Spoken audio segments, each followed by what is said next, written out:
Howdy. George, you're back and forth with Aiden Hutchinson last game. It looked like it was a lot of fun for you. Was that one of the more enjoyable matchups you've had in your career? I enjoy good banter with everybody. I wish I would show you guys most of my mic dubs because I have a great time talking to people out there. But for that one to get on, it was very fun. You know, proprioception. It's like protobation, whatever. Tomato, tomato. It is what it is. But yeah, that was a fun exchange for me, especially because he's a Big Ten guy. How often do you learn new? Back as well. I did, yes. Proud of that. Yeah. No, I mean, anytime you can take a defensive end and put him on his back is a very good feeling. I was just saying, how often do you learn vocabulary from defensive ends? Yeah, that was definitely, you know, I've heard the word before, I've never used it in a sentence. But, you know, hey, some guys, it's different. So, you know, people's vocabularies are just different sometimes. George, when and what happened to your toe, and any concern? I would say, taking a page out of my Hockey Friends playbook, I would say it's a lower extremity injury. Okay, That's about all I'll say about it. okay. Any concern though? No. George, you seem like you were trying to keep it light on the sideline with Brock, and you made me laugh, but he just wasn't going for it. I mean, he's just so serious. Not Is wrong. that just kind of his mode?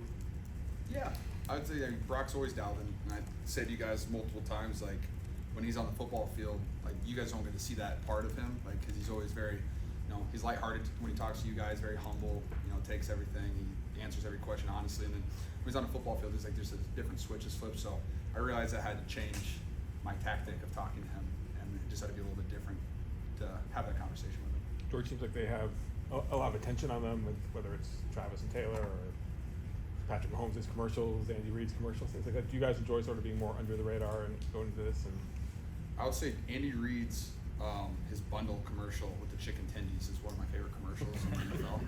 Absolutely fantastic. He does a great job with those.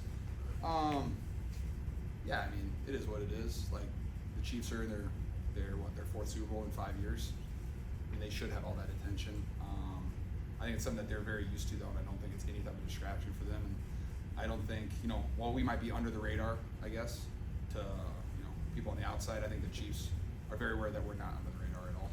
George, if you go back and you talk to some of the guys that went to junior college with Brandon Ayuk, and you ask them about that catch the other night, and they're impressed, of course, and then they'll say, "And we saw that all the time in practice."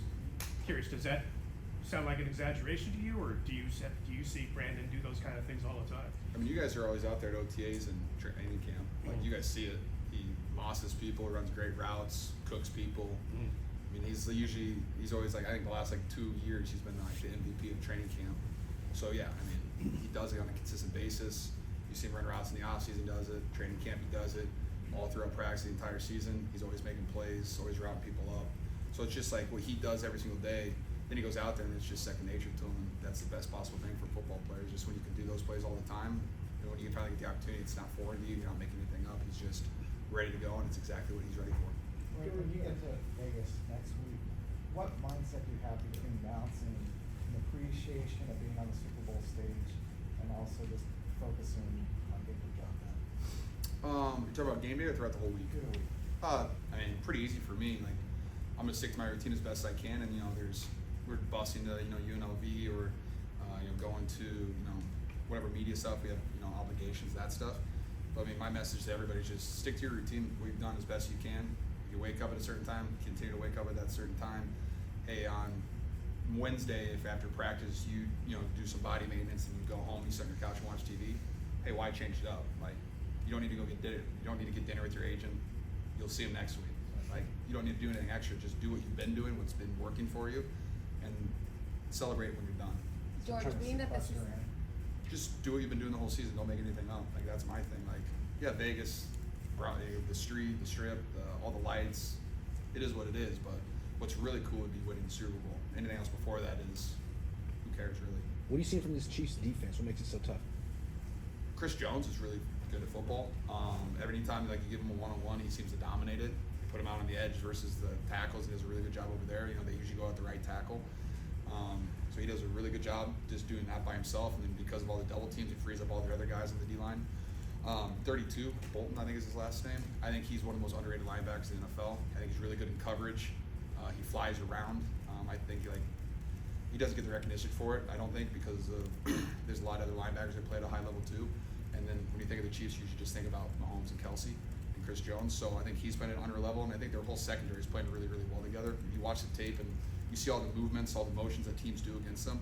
They communicate better than anyone else I've seen on tape. Like, they don't get confused by when they do the double motions, all that stuff. Like, they communicate at a very, very high level because they've been playing the same system. A lot of those guys have been there for a while. So it's like you have a vet team who's played a lot of games together. They've, and also one of the cool things is they didn't have a ton of success throughout the entire season, right? They weren't, whether they had 3 seed.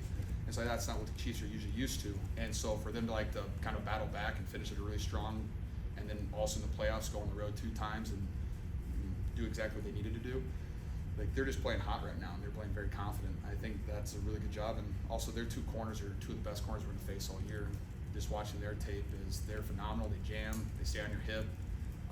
Their whole defense is playing at a really high level right now. What impresses you? Last two. What do you, let me ask you about Trent Williams' locker situation. I'm very jealous. Yeah. I know. I had 3 lockers during COVID, and they took those away from me. Okay. What does it say something about like just his standing? I mean, it doesn't say, that could be viewed as like, this guy's kind of correct, but, You say that to Trent. No, that, Yeah. no, but it Hey, doesn't say like. hey, Trent. Eric says that's crazy.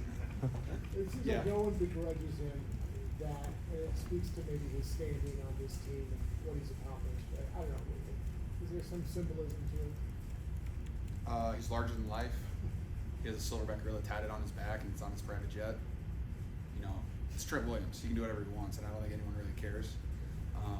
He's got so much stuff that if you were to give someone else that locker, his stuff's going to be in their locker regardless. So just give the man 2 lockers. If you want to give him 3, don't care. He has it fenced off like it's a club. It's perfect. It's everything that is Trent Williams, and he deserves it as well. I would like a second one though. George, I talked to him about it.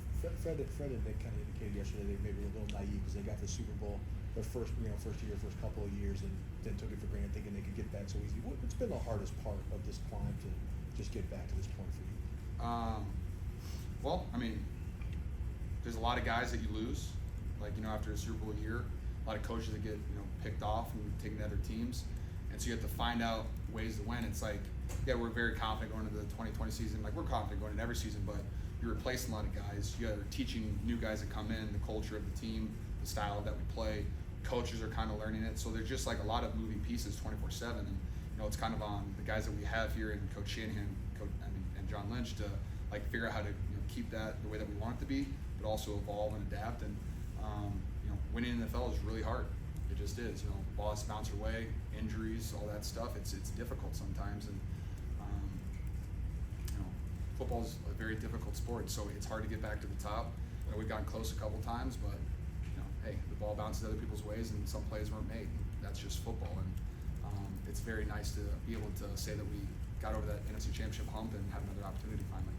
What So do you would you remember say about your last last one? matchups with Chris Jones?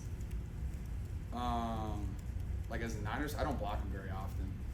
Maybe once in a while. I would just say he is a very dominant player. He's incredibly physical. He's huge. He's very hard to block one-on-one. Like I said, when you have a guy on the interior that's as dominant as that guy is, you have to account for him with 3 hands or 2 sets of hands. And when you're doing that, it just allows all the other guys to get all these one-on-one opportunities. And then you throw in, they'll put 5 guys on the line, or they might blitz somebody else, and then, hey, it's leaving somebody one-on-one with Chris Jones, and it's like, hey, good luck. He's amazing. He's one of the best players in the NFL. He's been a top 10 on the NFL 100 multiple years in a row. There's a reason he is, because you have to account for him on every play. And I think that he's you have to treat him kind of Aaron Donald-ish, which is where he could wreck any drive. You just say, hey, we're gonna leave him one-on-one, and then all of a sudden he swims through, tackles running back in the backfield from -5. You're looking at 2nd and 15, and it ruins the drive. So he's just very, very good at wrecking plays. And when you have to account for something like that, it just kind of leaves other people open. Thanks, George. Thanks, guys. Thank you. Thank you.